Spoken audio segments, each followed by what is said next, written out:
Oiga, le cuento que yo sí estoy contento. Ya el cargamento de harina salió. Así que prepárense porque tenemos que celebrar yo. Oiga, Cali, ¿quién es ese hombre que tiene a la gente ahí alborotada hablando en una cámara? Ese Jaco Pérez. ¿Ese no es el que promociona Arepasan? Ese mismo.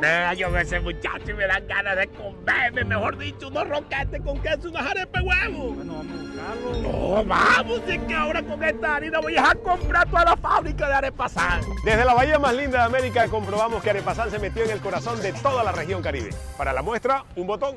No, pero pegale el bordico, a ver, morderlo. Tan bueno, ¿no? Ah, bueno. ¿Cómo le dicen a la arepa ya? Arepasan. ¡Arepasan! ¡Andate, ve! Lleva tu Arepasan por la Sierra Nevada. ¡Ve! ¡Arepasan! ¡Le gusta a todo el mundo! ¡Ya! ¡Qué vaina buena!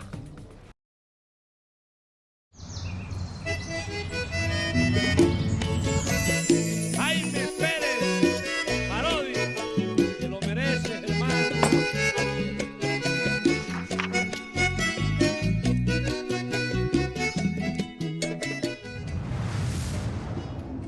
Bueno, unas arepitas de queso vallenatas para complementar este desayuno con Arepasan para esta charla. Ajá.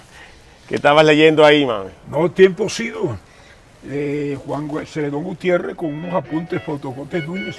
También interesante de Ponchocotes Querús. Oye, aquí esta charla estaba pendiente en hacerla también para conocer detrás de...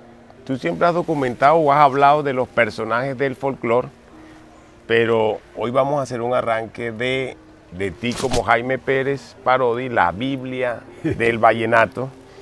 Y ahora viendo este long play de Escalona cantando por Carlos Vives en la época de la novela, mucha gente no sabe que yo heredo la parte actoral, ese gusto por la actuación también de ti, que fuiste un fonomímico muy famoso en la región llamado Jimmy Randall. Jimmy Randall no hizo obras de teatro. Ajá. No, la vena tuya viene por los parodias. Por los parodias, ¿por qué? Sí, yo tuve un tío, un gran cantante, ¿te acuerdas? Ya no canta Raúl Parodi, ni va, ser hermano de mi mamá. Mi mamá declamaba, leía muy bien, te narraba una película. Yo recuerdo que a mi casa daban una película en el Teatro de Sara y el siguiente iba a las vecinas, mi mamá le narraba la película mejor, Pedro Infante.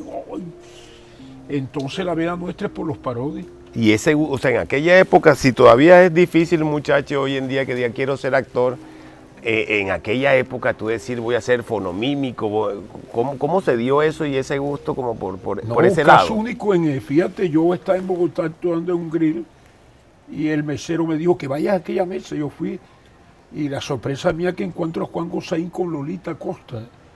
Okay. Y siéntate, me dijo Gozaín. Oye, que un vallenato sea contrabandista, sea acordeonero, cantante, pero un vallenato fonomímico, no, eso rompe las reglas de la historia. Y fíjate, me sirvió tanto porque Gozaín me recomendó con Álvaro Yepes Lema, creo que era, o Álvaro Monroy, que hacía arte y artista, y me sacó en Dupula. Imagínate, el que salía en los años 70 en El Espectador. Mi madre cuando vio eso, yo en arte y artista, fonomímico, vallenato, Jimmy Randall, que usa sensación en Bogotá, porque además yo llevo un repertorio diferente. El clásico fonomímico tiene a Ichabela y tiene el 5 y 6. Y yo llevo ya temas de Rafael de España, de Sandro, el maniquí de Sandro, yo soy aquel de Rafael. Entonces eso le gustó a los bogotanos, yo me rompí una camisa y a la gente le gustó. Y yo estuve, fíjate, en los mejores grilles bogotanos, estuvo Jimmy Randall. ¿Y cómo das ese paso a involucrarte al folclore vallenato, del cual luego te conviertes no solo en protagonista del folclore, sino que encima, por tus conocimientos, la gente te pone un gran sobrenombre que hoy nos tiene aquí, que es la Biblia del vallenato? ¿Cómo das ese paso y cómo arrancas en el folclore vallenato con estos personajes que hicieron historia? No, yo fui bailarín folclórico, Aco. Ah, ok. Yo domino bien una cumbia, un mapalé, un cerececé, una danza cariada, la danza de los indios farotos. Yo fui bailarín folclórico y estuve aquí quizás en el mejor ballet que hubo aquí, que fue el ballet de Torlao. Torlao fue actor pasó por aquí, nos montó un ballet, claro que ya era un ballet se salía de lo folclórico, porque Héctor empleaba tela. Sabes que los folclóricos ya eran unas mantas rústicas y empleaba tela, él tomaba un foco, lo llenaba de esperma, entonces había una pareja que aquí prendía, la otra apagaba y se veía eso bonito, pero focos con batería, no eran velas, y la muchacha te podía bailar sin quemarte la cara. Que fue un hombre que hizo un aporte aquí, y después fue uno de los grandes actores colombianos, Héctor Lavoe. Oye, yo nunca le había preguntado, pero bueno, cuando yo me escapaba del colegio a ver las grabaciones de esta novela de Escalona, y después decido ser actor, ¿te sorprendió? ¿Qué pasó por tu cabeza no sé, te salió un hijo actor? Cosa No, que también pues tuviste tu pasado artístico en los escenarios. No, algo tú sé que tú fuiste el hijo más serio mío. Que a mí me hubiera dicho Hiroki que era actor, pero era el... Y para mí te marcó una novela que se llama El Magnífico. Entonces tú declamabas Orbén, que era Gustavo Angarita. Chuma, que era Delfina Guido. Y El Magnífico, que era José Luis Paniagua. El Divino. El Divino, perdón. El Divino. Esa fue la novela que te marcó a ti, que tú apenas venías, sentías, te sentabas en el barrio Sicarare a ver la novela El Divino. Yo creo que cuando llegue Escalona ya tú tenías definido lo que ibas a hacer con tu vida. Ahorita te preguntaba que cómo das ese paso, cómo empieza a gustarte el mundo del vallenato y a vivirlo como protagonista. Cómo ese artista que se presentaba en esos escenarios en Bogotá llega a ser parte del folclore vallenato con una importancia tan grande, sin saber cantar, sin componer, sin tocar un instrumento, haces parte de la historia del vallenato. ¿Cómo das ese paso y cómo te involucras en ese universo? No, yo nací al lado de un acordeón. Mi padre era el dueño del mejor sitio que hubo en Valledupar. Era un sitio excluyente porque era un sitio para la alta sociedad vallenata, Almacén Colombia. Almacén Colombia. Quedaba ahí frente al parqueadero de la calle Grande, ahí estaba un edificio inconcluso. Ahí viví yo primero 9 o 10 años con mis hermanos. Entonces yo tuve oportunidad yo era el ahijado de Escalona, de que me sentara Escalona en sus piernas, que me cantara Escalona, me hiciera verso, colacho, me tocaba. Yo fui escuchando esos acordeoneros que pasaban por donde mi papá, Víctor Coy, después me dijo que es una fachada, porque tú eres un almacén de Almacén Colombia, confitería, juguetería, bebida fina, rancho, restaurante. No entendía lo que era la palabra rancho, era, ¿sabe? La sardina, la salchicha, rancho. Entonces mi padre, había un pequeño patio parrandero, donde contrataban a colacho. Entonces mi papá no le gustaba que usted mantuviera por ahí, pues le decía, no pasen por ahí, que es lo que transita borracho. Pero uno escondido, veía tocar a colacho, de pronto se presentaba el Ácido Daza con Emiliano Zuleta Vaquero, de pronto llegaban los Pumarejos con Tobías Enrique Pumarejo y Luis Enrique Martínez. Entonces yo fui escuchando esa serie de relatos y viendo cómo tocaban los acordeones de muy niño. Y me fui gustando, y ya cuando llego a la radio, pues ya tuve que ampliar más el campo de conocimiento de la música folclórica. O sea que el abuelo Carlos H. Pérez fue un hombre bohemio en Valledupar. Y muy culto. Mi padre tenía una biblioteca, despertó en nosotros el amor por la lectura. Le acaba de donar mi hermana Islén, la donó a un colegio. Nos llamó a todos, mira, tengo la biblioteca de mi papá, quien la quiere. Le acaba de donar a un colegio. Mi padre es un hombre culto, a pesar que hizo hasta tercero de bachillerato. Fue hermano de crianza de Escalona, de Jaime Molina. Yo me llamo Jaime por Jaime Molina. Yo me iba a llamar el que nací en el 48, 49, 46, que el papel era liberal, le colocaban Jorge Eliezer, por Jorge Eliezer Gaitán. Y a mí me dice mi mamá que a mí me han dado un tetero, yo era gordo. Jaime Molina llegó y me sacudió, yo grité y vomité a Molina, imagínate. Y entonces Molina le dijo a mi mamá, ¿cómo se llama este robusto muchacho, comadre? No, Jorge Eliezer, no, hombre. Póngale Jaime, que se va a ser artista como yo. Y me colocaron Jaime Enrique. Enrique por Enrique Pumarejo y Jaime por Jaime Molina. Pero en esa época no te estabas dando cuenta que los amigos de tu papá eran los grandes del folclore en aquella época. No sabías de la grandeza de Escalona, de Colacho, no sabías Jaime Molina. De Jaime Molina. Poncho Conti. No sabías, eso fue con el tiempo que te diste cuenta. Claro, yo cuando, fíjate que Escalona el día que iba a bautizar no apareció, porque antes el obispo vivía en Riguacha. Yo no sé esas divisiones que tiene la iglesia. Esto creo que no era diócesis o arquidiócesis, pero el obispo vivía en Riguacha de Roy Villalba. Entonces el cura decía en la misa, el próximo domingo llega Monseñor. Entonces Entonces las personas aprovechaban para casarse, que tenían años y estaban viviendo en concubinato. Otros aprovechaban para hacer la primera comunión, para decir, el hijo mío lo bautizó el obispo. Entonces mi papá aprovechó, le dio Escalona, oye, bautizamos el domingo a Jaime. Y Escalona no apareció ni Jaime Molina. Entonces mi papá corriendo vacío, porque sí iba el obispo. Consiguió a Guillermo Baute, el dueño del Teatro César, faltaba un padrino. Y venía Damaso Villazón. Espere que te pague. Hombre, que Escalona, yo te bautizo, el pelado, vamos. Me bautizaron. Oye, ¿y cómo llega a la radio? Tú arrancas en Radio Guatapurí en sus inicios. ¿Cómo? Yo llego a Santa Marta, tengo unos primos que hacían un programa de música de la nueva ola que llamaban. Estaba de moda, ¿se acuerda? Aquel mexicano César Costa, Manolo Muñoz. Había una música de me cuide bien que para verse así. Y tú me quieres. Y habían unos primos que viven en Estados Unidos, primos por la parte materna. Yo iba a hacer el programa y fui aprendiendo cómo se controlaba el disco. Y llegué aquí un buen día, estaba en Radio Valledupar, el locutor era José Jorge Arregocé. Yo le dije solo que él hablaba. Si quieres te ayudo, yo sé meter disco, mételo. Y un buen día me dicen a mí Nicolás Pineda, primo de don Manuel Pineda, oye, acá ¿no te gustaría trabajar una emisora nueva que va a salir? Radio Guatapurí.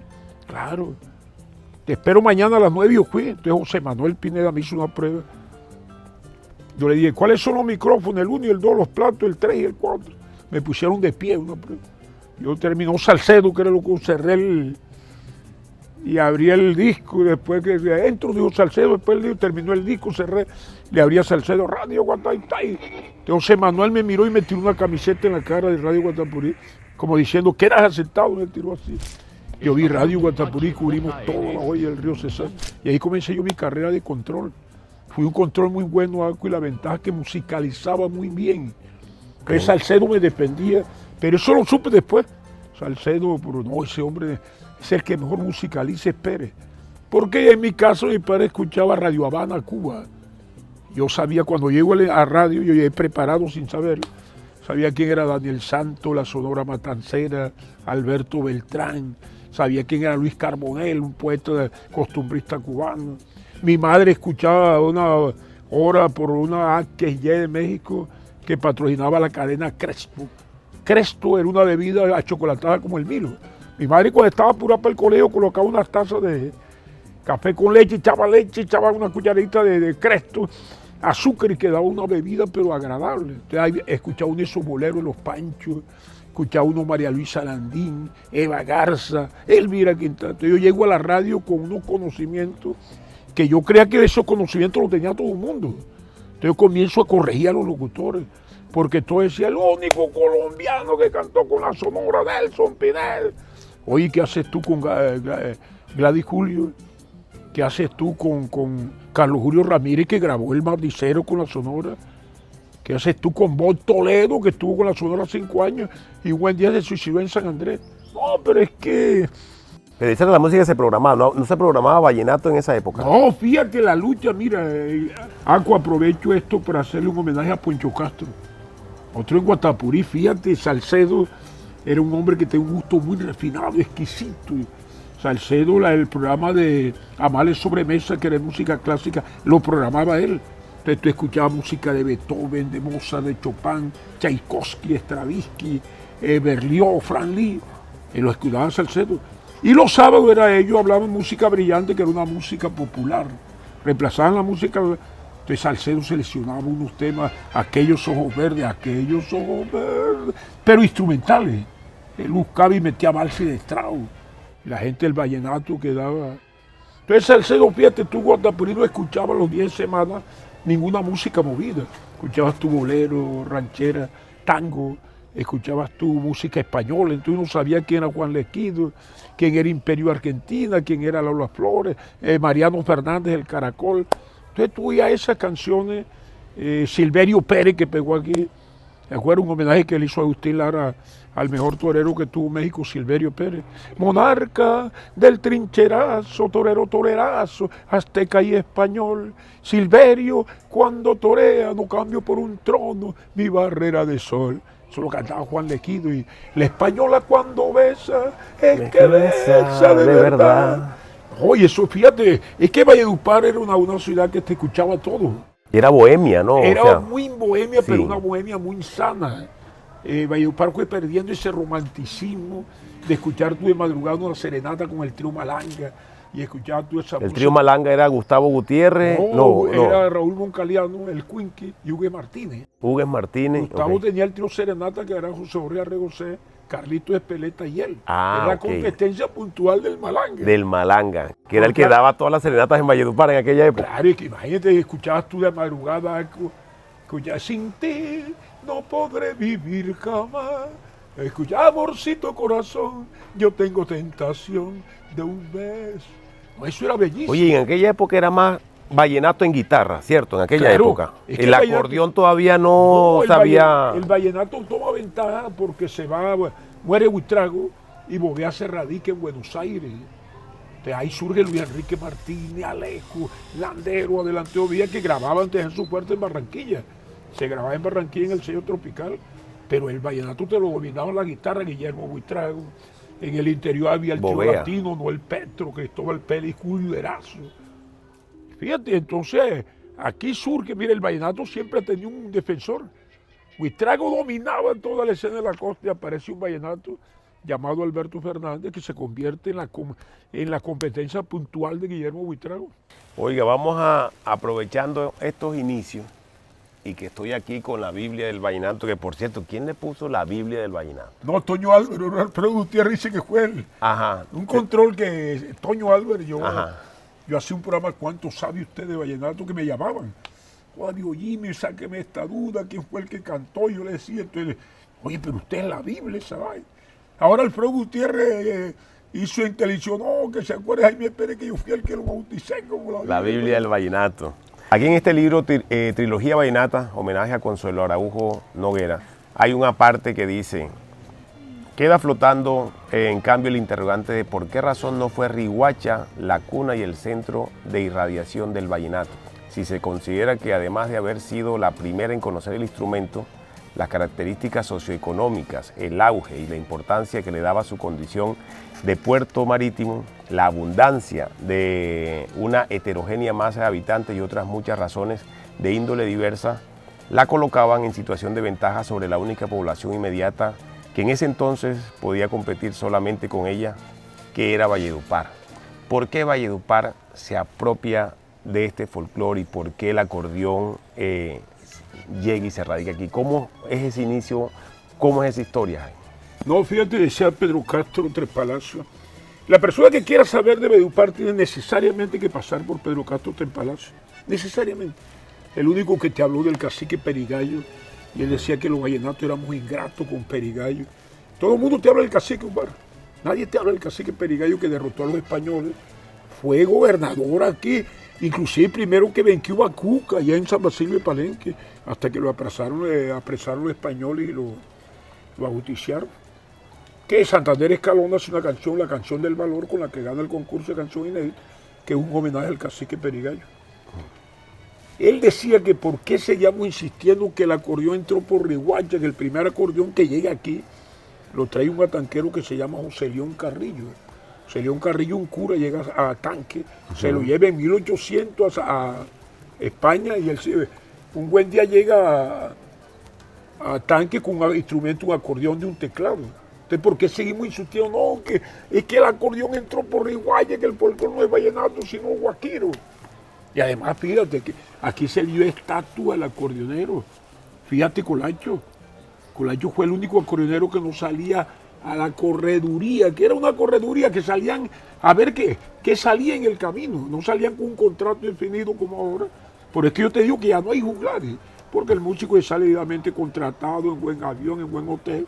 ¿Sabe cuánto gana? Ellos no. Luis Enrique decía que salían, ahí llegaban al pueblo que no había ni bares, ellos iban a los bares. Hey, ¿cuánto me toca una pieza? 10 centavos. Pasé 100 pesos, tocaban 10 piezas. Y no le daban ningún valor como artista tampoco. No, ellos... Un campesino con un acordeón que se rebuscaba, algo así. Claro, el acordeón cae guacharaca. Entonces había Sí. tipos que lo sentaban aquí. Siénteme que van a tocar 10 pesos. Y les pagaba. Y cuando eso era, imagínate, ellos tenían que buscar, dice Luis Enrique, 3 pesos para la dormida. Ellos viajaban con hamaca. En las pensiones de esos pueblos habían únicamente los colgaderos. Y tenían que buscar 7 para la comida. Entonces dice Luis Enrique que una vez llegaron a un pueblo y se iban a volar y el acordeón de Luis Enrique se había roto el fuelle, se lo pegaban los carpinteros con cola y el olor de cola le gustaba a los gatos. Se comía, tenían que cuidar bien el acordeón. Luis Enrique se iba a volar de madrugada, se le pegaron como 5 gatos atrás y no se pudo volar esa noche por los gatos. Okay. Y ellos sufrieron. Entonces él me decía que Colacho era el único acordeonero que nunca sufrió, porque lo tomó Escalona, Consuelo, salía de aquí a Bogotá en avión, buen hotel allá con buen whisky, a tocarle a Lotus, pero ellos no, ellos tenían que salir al rebusque. Pero ¿cómo se da esa alianza de unir la caja, la guacharaca, el acordeón y convertirlo en esta música que hoy nos identifica? ¿Cómo es ese origen de aportar esto cada quien? Me decía Luis Enrique que el primero que apareció conjunto fue Abel Antonio Villa. Ellos llegaban solos. Entonces si iban a tocar que una cumbiamba, había cumbiamba, colita y merengue. Entonces el dueño del establecimiento buscaba el cajero y el guacharaquero. Entonces Luis Enrique que viese eran malos. Que el primero que vio ya con un conjunto organizado fue Abel Antonio Villa. Y el primero que vio con una toalla. La coordinadora usó un pañuelo, pero Abel Antonio llegaba con una toalla y le echaba María Farina. Entonces Luis Enrique nunca vio un acordeonero más elegante que Abel Antonio, de blanco hasta los pies vestidos. Y tocaba. Entonces Luis Enrique le dijo, yo, no, hombre, búscate tú, hay que pagar más, pero tú vas seguro que tienes un buen cajero y un buen guacharaquero. Se cree que ahí se unieron ahí están las 3 genias nuestras, el blanco que te aportó la guitarra y el acordeón, el negro que aporta la percusión y el indio que te aporta los instrumentos idiófonos, que se mueven por frotación o por agitamiento, maracas y guacharaca. Pero antes de eso estaban estos juglares, estuvo mucho antes, bueno, está la leyenda de Francisco el Hombre también, y todo eso fueron creando lo que hoy se conoce como el vallenato, y quisiera que usted nos haga como una introducción de ese arranque de este folclore. ¿Cómo lo entiende usted? Bueno, algo se habla primero que ellos tomaron los cantos de vaquería, de labranza, y los fueron adaptando al vallenato. Y se han encontrado letras de canto de vaquería convertido en vallenato. Linda Azucena del Llano, nacida en un mes de enero. ¿Cómo quieres que te olvides si yo fui tu amor primero? Fíjate, ese es un canto de vaquería. Si ven venir desde lejos un montón grande de vacas, le están robando la plata al que se quedó durmiendo. Eso lo fueron adaptando a la música vallenata. Yo cuando fui a Barranquilla me sorprendí de escuchar en la danza del torito versos del amor, amor. Fíjate, pero hay unos versos que dice, para cantar y beber, para eso soy bueno yo, pero para trabajar, mi hermano el que se murió. Y yo eso lo encontré en la danza del torito. No importa que salga el sol, ni que se seque la ropa, la totuma dando vuelta y el que le toca, le toca. Y tú vas a los carnavales y escuchas muchos versos de la danza que están también aquí en nuestra música. Ahora, ¿quién copió a quién? Esa es la gran pregunta. ¿Quién fue primero? Si lo de la danza del garabato o el pilón de los vallenatos. Oye, ¿cómo recuerdas esas parrandas, estando tú niño de la casa que nos contabas ahorita, de tener un Escalón ahí, a un Colacho, a un Jaime Molina? Esa bohemia de ese vallenato, de ese Valledupar de aquella época, ¿cómo lo recuerdas? No, ¿Cómo era? Primero, muy sano.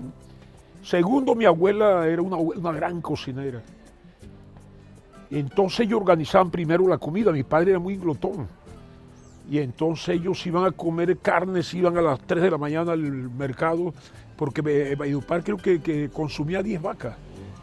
Yo compraba un saco lleno de carne porque mi padre decía que mejor que sobrara y no que faltara. Se iban a comer pescado, se iban allá al río Cesar a los pescadores y traían un bulto de pescado. Se iban a comer un chivo, traían 2 chivos. Entonces, pida, mi abuela se levantaba a esa hora que llegara mi papá borracho con Alfonso Pimienta, Escalona, Jaime Molina. Hoy se levantaba mi abuela y una señora de más de 80 años a prepararle esa comida. Entonces estaban comiendo ya a las 6 de la mañana. Y a las 9 volvían a comer porque eran glotones. Escalona no comía mucho, Escalona picaba. Pero mi papá, Jaime Molina era poco comelón, Alfonso Pimienta, Alfredo Arauco, eran comelones. Pero lo que quisiera saber es cómo esta tierra se apropia de este folclore, porque venimos del Magdalena Grande, que ahorita me contabas que aquí se destacan más los acordeoneros que los que provienen del Magdalena, porque fueron como más lentos o expertos en el son. Sí, a ellos les gustó el son, pero fíjate, aquí se dominaba el paseo, el merengue, la puya. Entonces yo no entendía eso de la puya, porque era un... Muy rápido, muy para. rápido. Y entonces quedaban así porque ellos allá era el son. Fíjate que Huitrago dice, cuando aprendí a bailar merengue y paseo vallenato, no dice paseo del Magdalena, ni paseo de Bolívar, ni Guajiro, paseo vallenato. Que Huitrago venía a Valledupar, aquí al Hotel América La Paz, murió en el 49, muy joven, de 29 años. Y ese fue uno de los primeros vallenatos que grabaron internacionalmente, lo grabó Esther Forero en Puerto Rico con la Sinfónica de Puerto Rico. Y la dirigió ese gran compositor puertorriqueño Rafael Hernández, ¿te acuerdas? El de Lamento Borincano. Sale loco de contento con su cargamento. Y entonces... Pero aquí quienes empezaban a destacar como acordeoneros con esa agilidad, con esa rapidez que los diferenciaba a los del Magdalena. ¿Qué nombre ya se perfilaban como en aquella no, aquí época? fíjate que unos acordeoneros, Efraín Hernández. Aquí hubo José Hernández, hijo de Efraín Hernández. Yo alcancé a ver tocar a Alberto Pertús, Antonio Nicolás Jiménez, el padre de Fello Calderón, un señor alto, elegante, con ojos rayados. Y él decía que el hijo que no le saliera con los ojos así era cacho. Pero digamos, de esos que destacaron más, que tuvieron como esa fama en aquella época, ¿quién cogió como esas banderas de liderazgo del vallenato? Colacho, porque es que Colacho llega aquí, y entonces Colacho era el guajiro, pero llega aquí, y me dice Escalona que fue el que mejor se compenetró con la parranda vallenata, el que mejor interpretó la parranda vallenata era Colacho. Y me dice Escalona... ¿Y lo hereda Colacho? De Caracolí, Sabana y Manuela, Ajá. guajiro. Pero llegó aquí en el 55, se quedó ahí. Dice Escalona que un acordeón inteligente porque tú le pedías un tema a Alberto Pertú. Alberto, tócame uno de Escalona. Doctor, perdone, pero yo tengo mi repertorio. Usted le pide a Antonio Nicolás Jiménez, Toño no ahí de Lorenzo Morales, doctor, me perdona, pero yo tengo mi... Él le decía a Colacho no Luis Enrique. Oiga, muchacho, yo no soy Enrique, uno de Alejo. Cuando yo venía viajando. Entonces Colacho era un hombre, primero se sabía todos esos temas. Y le tocaba a usted cualquier canción de diferentes acordeoneros. Pero en esa época, ¿dónde quedan nombres como Emiliano Zuleta, como Alejo Durán, hablando pues esa misma generación de Colacho? Emiliano era el acordeonero más conocido por aquí en La Guajira. Era el más famoso. Sí, cuando Colacho llegó aquí me dice que la música que escuchaba era el Emiliano. Y fue un hombre algo que te respetó la poesía en todas las formas. Tú ves el verso de 4 palabras que el primero te rima con el tercero, el segundo con el te lo olvida Emiliano.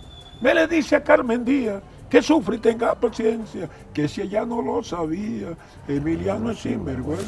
Ahora viene un verso que es difícil, porque es un verso que te rima el primero con el último y el segundo con el tercero. Eso es difícil, sobre todo cuando estás en Piqueria.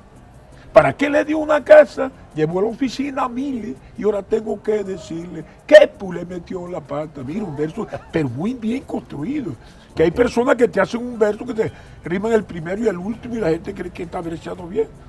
Yo le voy a cantar a Copérez, a ustedes qué les parece, y ahora le cantó bonito, que tanto se lo merece. Pues que no sepa, oye, qué verso, pero ahí está rimando a Copérez con merece nada más, y dejaste suelto el primero y el tercer verso. Oye, en esa época también ya existía esa piquería entre los juglares, ¿no? De siempre. Claro, todavía dio piquería, fíjate, Emiliano. Y de ahí nace la gota fría también, Sí, ¿no? También.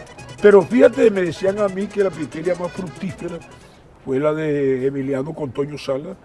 Porque tú oyes la de Lorenzo Morales, la gota fría. Sí. Pero mira, de Toño Sala, Pico y Espuela, El Gallo Viejo, La Piqueria, la misma Cri, la grabaron. Te estoy una vaina bonita. Que le pregunté a Morales, ¿cómo es que se regatea? Porque es que según su idea, la música nada vale. Y él cree que con insultarme, como lo hizo en La Gallera, cantando en música quena, él cree que me derrotó. Hay que haga como hago yo, que peleo, Pico y Espuela. Fíjate, es un 2 con 2, ¿ah? Sí. 2 con 2 bien hecho. Y Toño no era tan bueno para improvisar con Emiliano, sobre todo 12 palabras, 14, que es lo que tiene el nieto de Emiliano, que Iván Zuleta, que te versea muy bien y te domina toda la forma del verso. Oiga, pero estos personajes como Emiliano, como Toño, no eran artistas de caseta todavía en aquella época, eran artistas de patios, de parrandas, de amigos. Que antes había merengue, merengue era un baile, había colita, que era un pedazo de disco. La colita era como un mosaico. Y había cumbiamba, la cumbiamba ya era con tambor, tambor macho, tambor hembra, y pito atravesaba. Ya la tambora era otra música. Entonces tú oías la candela viva, ahí viene la candela. La tambora era música antífona. No había solista, había una parte del coro que te decía la candela viva, entonces otra parte que te estaba, viene la candela. Claro que Alejo lo colocó como solista él. Eso eran de Heriberto Pretel. Plánchame la ropa, todo eso eran tamboras. Que Alejo las fue convirtiendo en Paseo Vallenato y fíjate, ahora me dicen a mí, ojalá Alejo hubiera grabado más, porque él salvó del abandono esas canciones, La Candela Viva, Mi Compadre Se Cayera, La Perra, Plánchame la Ropa, que eran cantos de tambora, y Alejo los adaptó a nuestra música. Oiga, pero vallenata. no, como le preguntaba, nunca fueron de escenarios, de caseta, eran artistas que contrataban por una parranda en un patio, pero Sí. no existía en aquella época lo que son la caseta No, como es que tal. Yo te cuento algo, lo que nos tocó a nosotros convencer a Miguel López para que entrara a la caseta con los hermanos López. Fue muy difícil. Difícil, no le gustaba. Es que no le gustaba viajar, salir de aquí. ¿Sabes lo que nos tocó a nosotros convencer a Colacho para que saliera a tocar caseta? El mismo Emilianito Zuleta no quería tocar caseta. Emilianito. Nosotros una vez y soñaste una caseta, un mano a mano, los Zuleta con los López.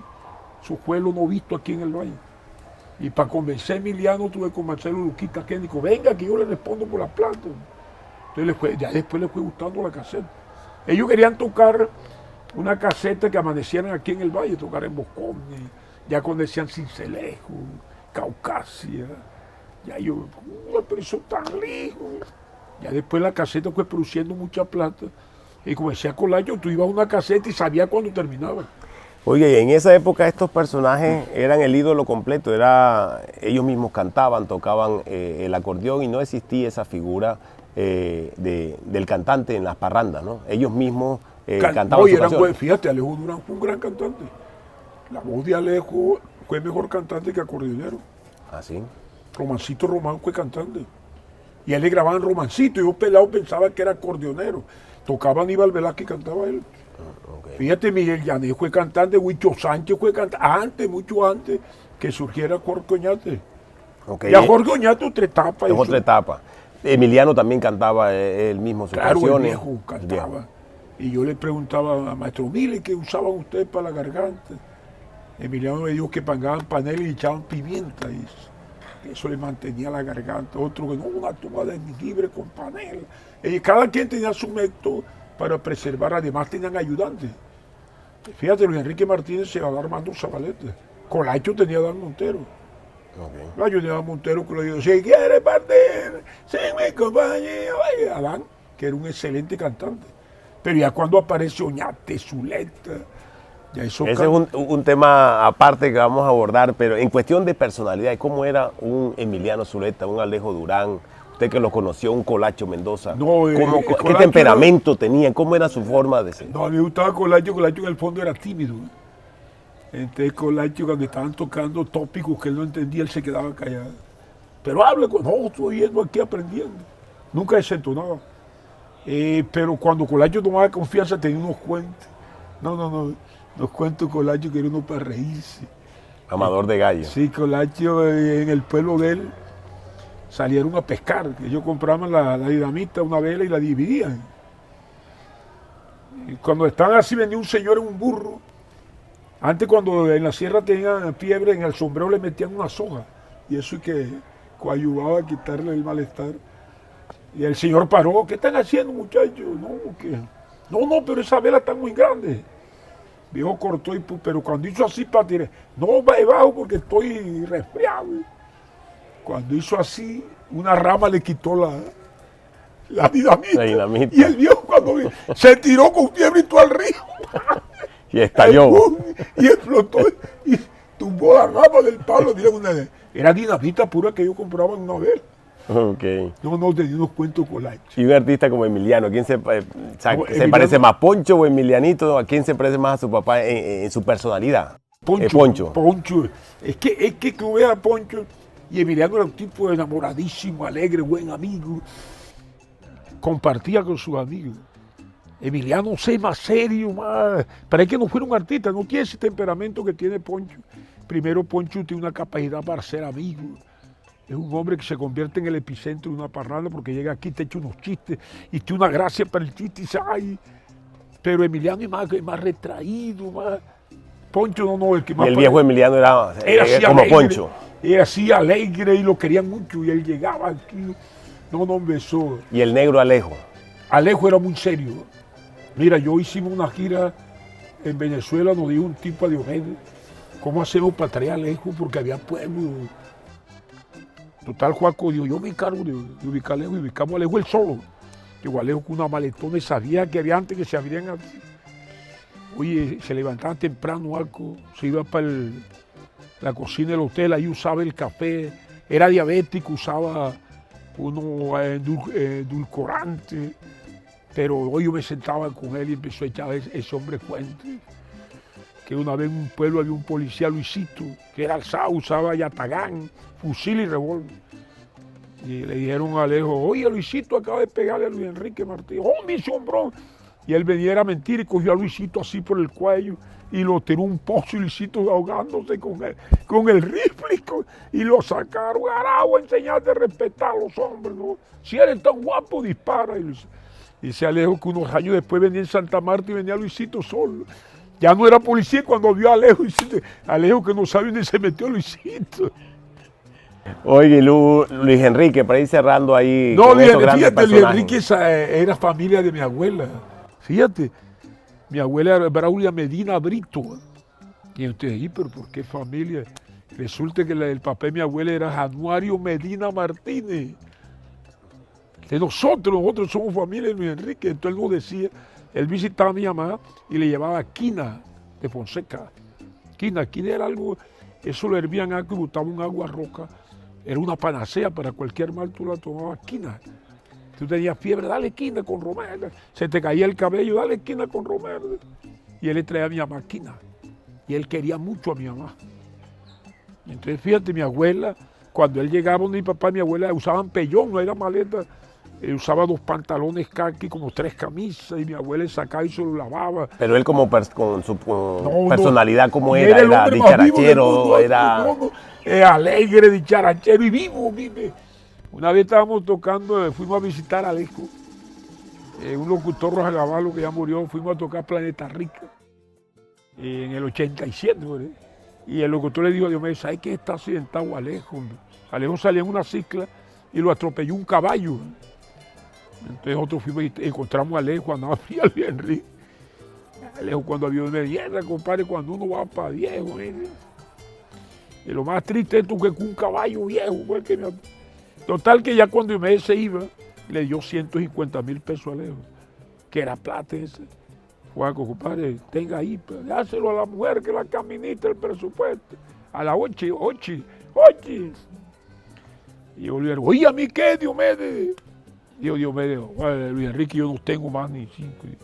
Pero búscame un papel y un bolígrafo. El administrador de Diomedes, un hermano de Marcelo Martínez, favor entregarle a Luis Enrique la novilla que él escoja. Diomedes Díaz con cédula, y tú toma, Luis Enrique.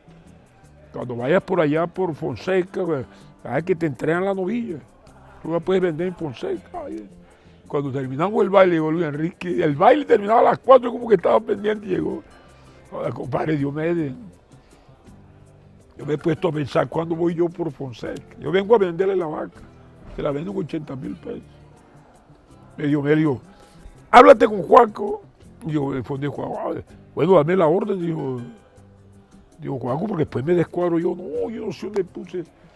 Bueno, Luis Enrique, si no hay orden, olvídate. Cuando él vio que Juaco iba a montar un Juaco, sacó un carterón y tenía la orden dobladita ahí.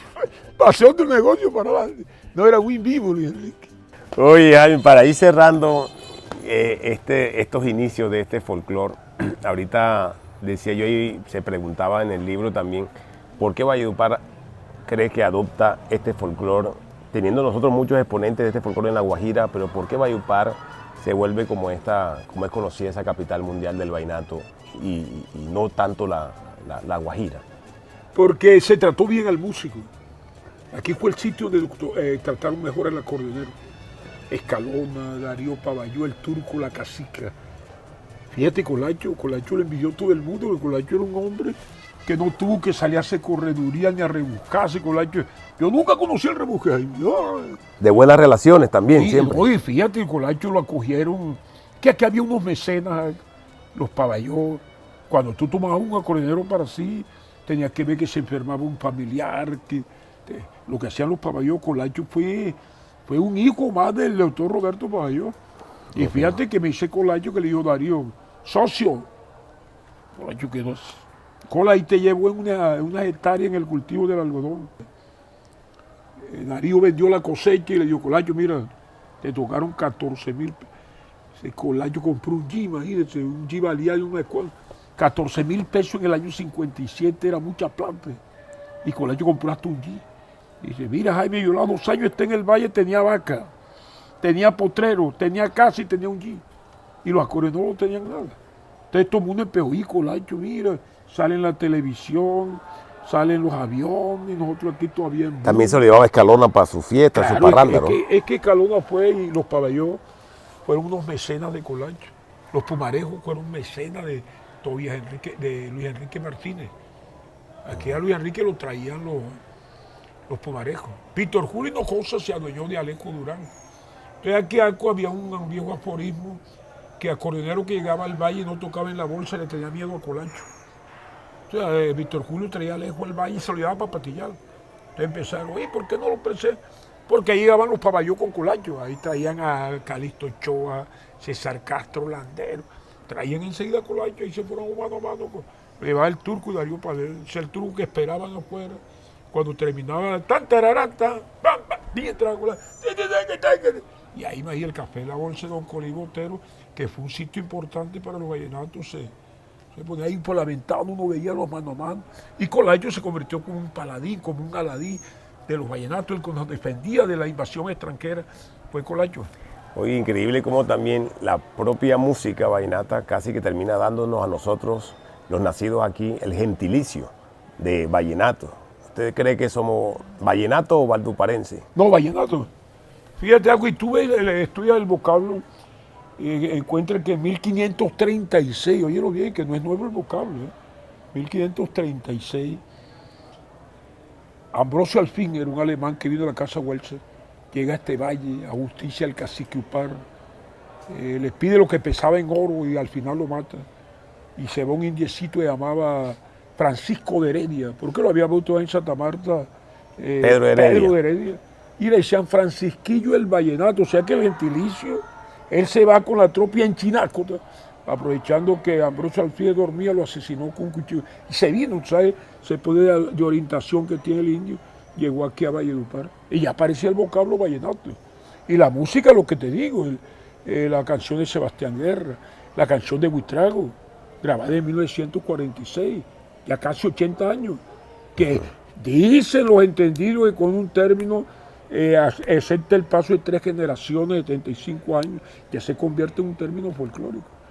Entonces, cuando anduve por las regiones del valle aprendí a bailar merengue y paseo vallenato. En las noches de Cumbiamba, bailarse de la puerca, tigre, mono y toroñato. Ay, qué lindo es ser del valle, compadre. Si vuelvo allí me quedo. Te fíjate la palabra vallenato, que más de 100 años de estar sonando. Nato del Valle, también dicen. Sí, no, ahí sí estoy, no sé, no. Porque eso lo decía Víctor Cohen, que le preguntaba, yo no creo que un indio en el año de 1500, ¿de dónde eres tú? Yo, nato del valle. De ahí nace la palabra vallenato. Los profesores, cuando yo estudiaba, que esto era Magdalena, había un grupo de profesores que trataron de imponer el vocablo, el gentilicio valduparense. No pudieron. Se reunió una academia y tú sabes que la palabra la hace la fuerza de la pronunciación. Quedó la palabra vallenato. Y a uno se sorprende cuando es valduparense. Valduparense.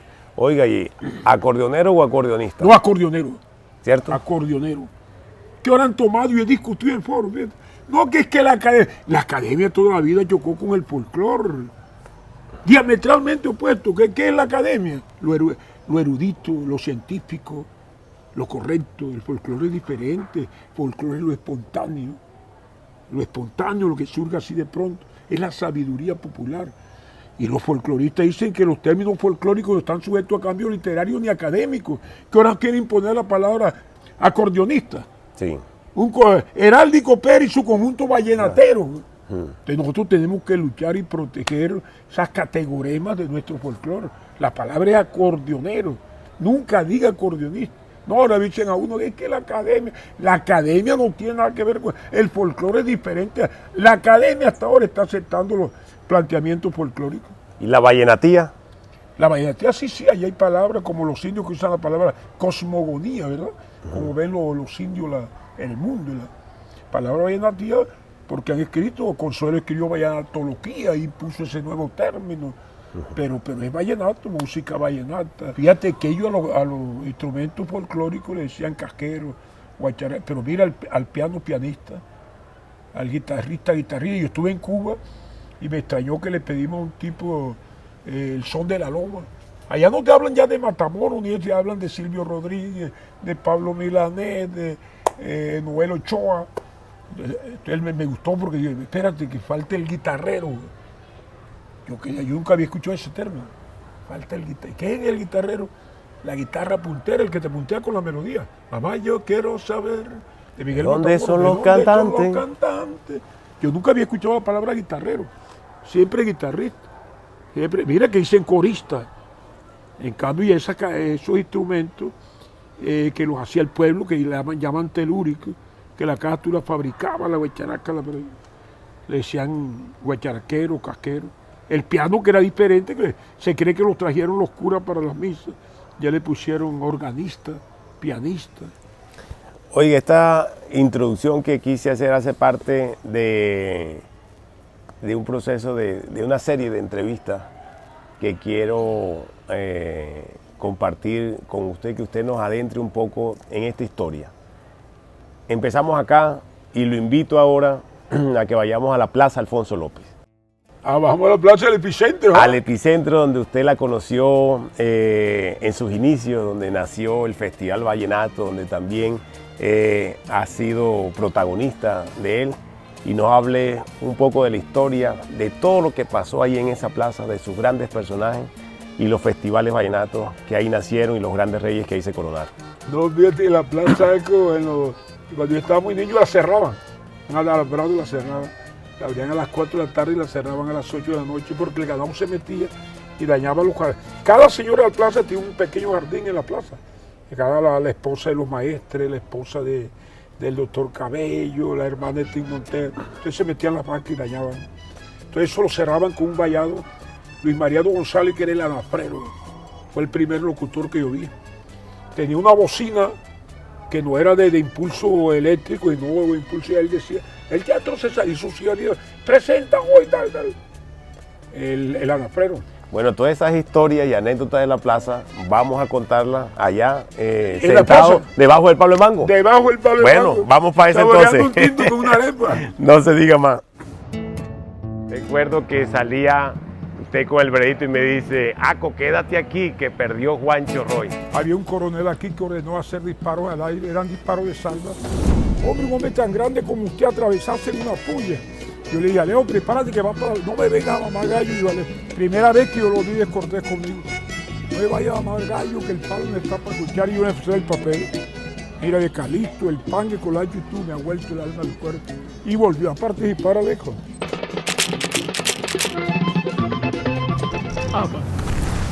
Jaime Pérez Parodi, la Biblia del Vallenato. El mundo de